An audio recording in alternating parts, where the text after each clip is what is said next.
Hey all, Matt here with Bobcat Bonsai, and today we are going to work on our giant sequoia in a can. So I have two of them, so I'm going to try out two different methods. One, I'm going to try out the method that they said to do. Then two, I think I may actually put one of those greenhouses as a whole inside the refrigerator. I don't know. We'll see where it goes. But first, I want to show you guys something that I got when I was out the other day. I found a little nursery that has some great pre-bonsai material. So let me show you what I found. So the first one I found is a Jacqueline Hillier elm. I probably butchered that, but I tried. So it's not like the prices that I see everybody getting over in England and everything. So I paid $13.99 for this, and I checked it out as I always do, and these are two separate trees, so that's awesome. I got two little trees here. I think it's absolutely gorgeous, and I'm super pumped about them. So I look forward to doing some work with those in spring, but until spring, this is just sitting and hanging out. Nothing's gonna happen with this little guy. So it actually says it's good down to -10 degrees Fahrenheit, which is awesome, except that last storm that we all had with that big wind and everything brought us below -10 degrees Fahrenheit. And it says it has a growth rate of 3 to 5 inches per year, which is also cool. So this is my other little guy that I got. It is a Thoweel Hinoki Cypress. All right, so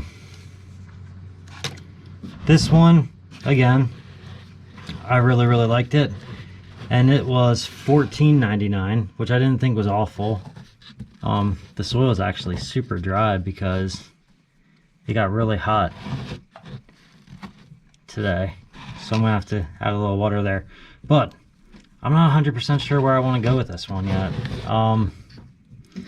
When I got it, I was doing a little bit of cleanup on the inside because some of these smaller branches are just dying off on the inside from just being completely choked out by all this thick foliage. But I'm stuck right now. I'm thinking about turning it into a cascade, but I'm not 100% certain that that's the route I want to take with this one. So it's going to be cool. So since I have till spring to think about it anyway, I don't have to make a decision anytime soon. I'm just going to keep checking it out and see where it leads me to. But the reason that I picked this one specifically was because it's got all this nice foliage coming out this way, but then on this side it's flat. So that was my thought when I was picking it, thinking of a cascade, was I'll be able to take this and then this would be the bottom of the pads, and I just thought that that would turn out pretty great. But we went way off topic there, so let's get to these giant sequoia in a cans. All right, so let me know your thoughts about this angle right here. This seems to be like the most common angle I've been going with lately. I actually have to adjust you real quick because my light wasn't in the right spot.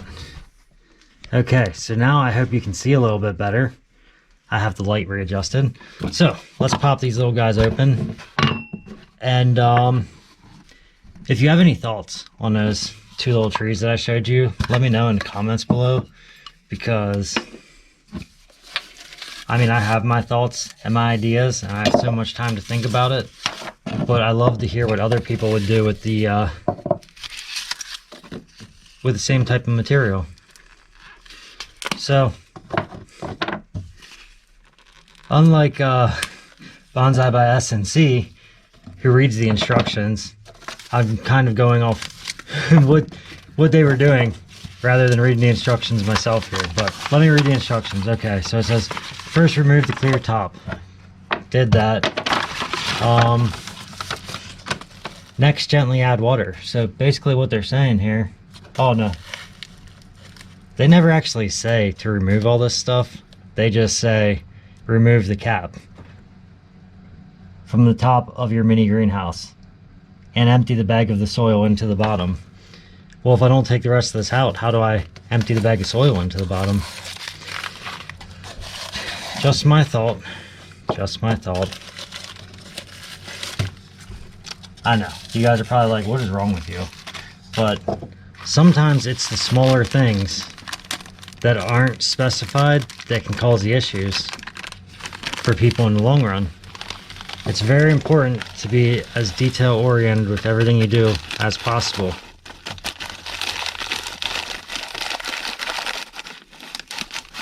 All right.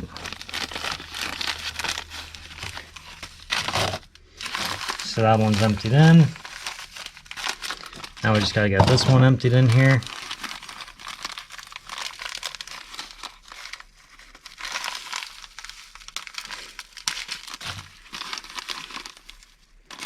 Oh no, I'm struggling here. There we go. Now you got it. All right.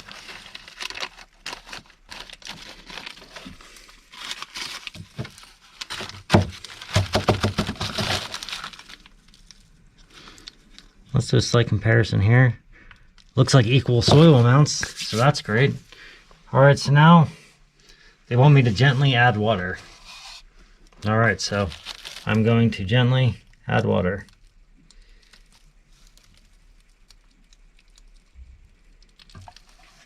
And I know I put a lot of water in there, but again,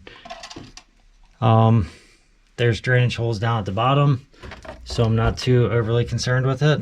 I'm just going to come in here with a little piece of wire and just poke around. And the reason for the poking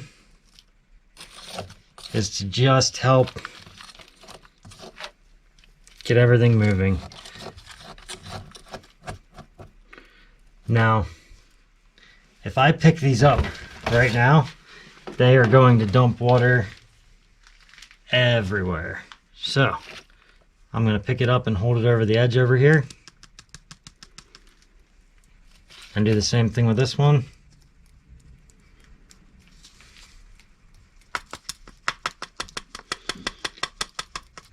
All right.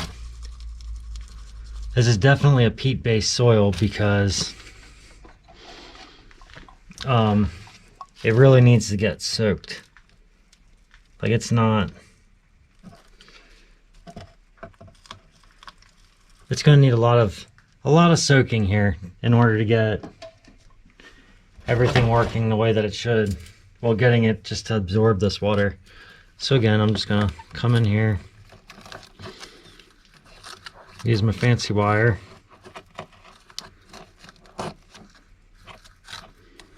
and just try and work this soil through the water to get it to just really soak up that water.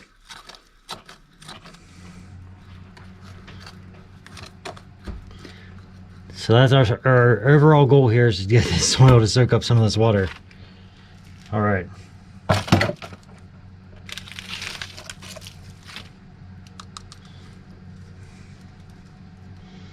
So this one actually now has a water ring in it because it's trying to soak up and dump the water all at the same time.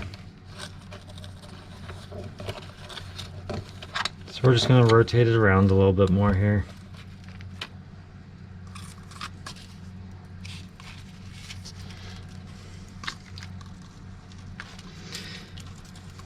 I should have been a little bit better prepared with something to stir this with besides just using the wire, but I was not.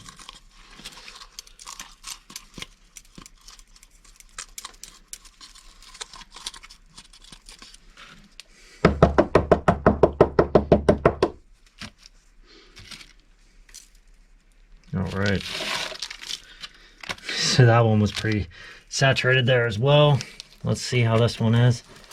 Oh, this one, because I wasn't stirring, has just really dried out again, so I'm gonna have to add more water into this one again.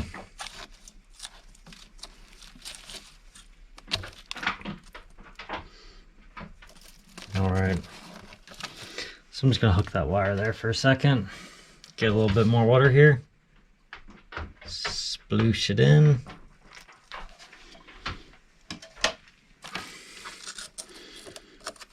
And then begin to just get a little bit of movement going.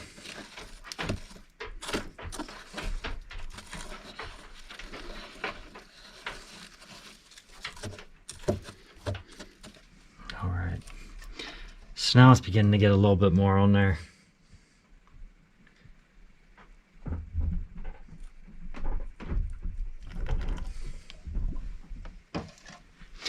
This is actually a lot more time consuming than what I thought it would have been to just get the soil soaked up here.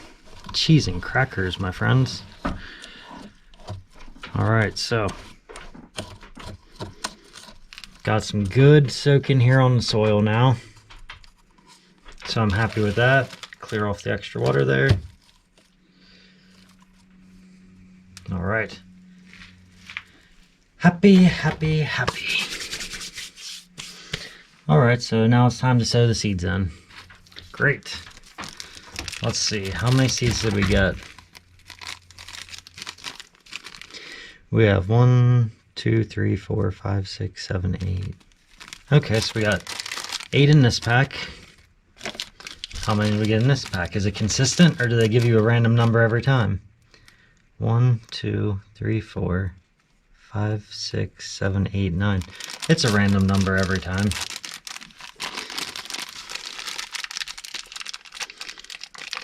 So now all I'm going to do here is just pop open this little baggie. And they said to just dump all the seeds in the center. So dumping all the seeds in the center. Just that last one there. Excellent. Okay, and now for this bag.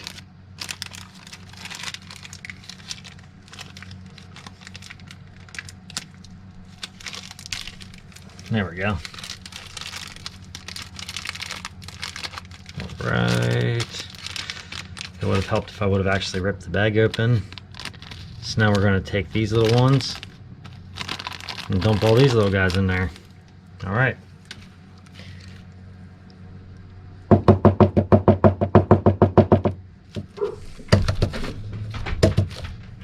So now the next step is to pour on.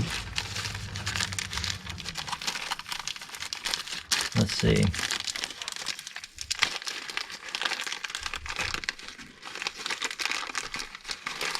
All right, so it just looks like a bunch of big chunks of perlite that they gave us here. And that's what we're going to pour on top. So it says that sowing multiple seeds at one time gives you a better chance of success. Well, I feel like that's true no matter what the situation is. If you have more of something, you're definitely bound to be more successful than if you have less of it. Just my thought on it. But that's okay.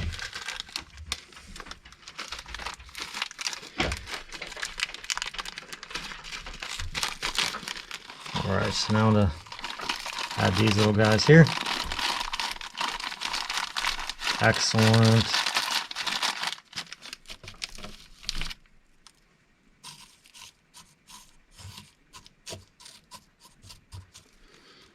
All right, so I'm happy with that as well. So now it says, now you are ready to play a little trick on your seeds. Imitating nature in the process called cold stratification. Place your mini greenhouse into the refrigerator and leave it in there for 20 days time in the cold, damp environment of the fridge provides a kind of winter for your seeds, which prepares them for germination. All right, so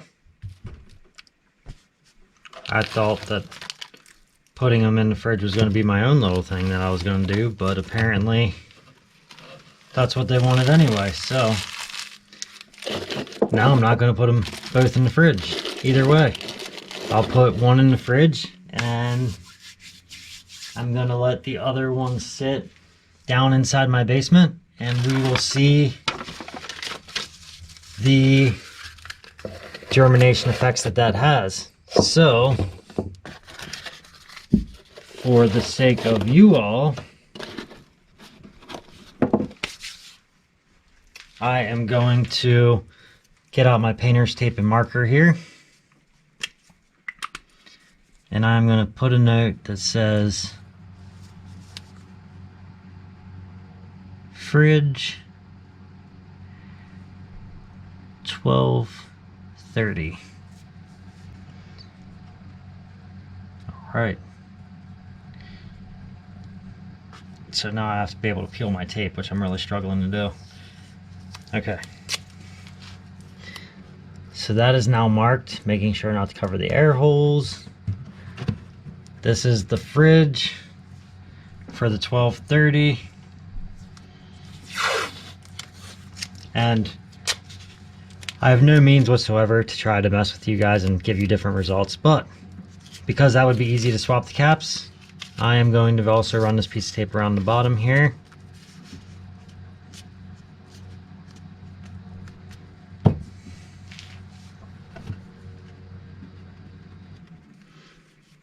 And just put a few marks that indicate that that is the one that's going inside the fridge. This other one over here will be marked basement, because it's going to be sitting inside my basement, which is very cold. So, oh no, my marker died.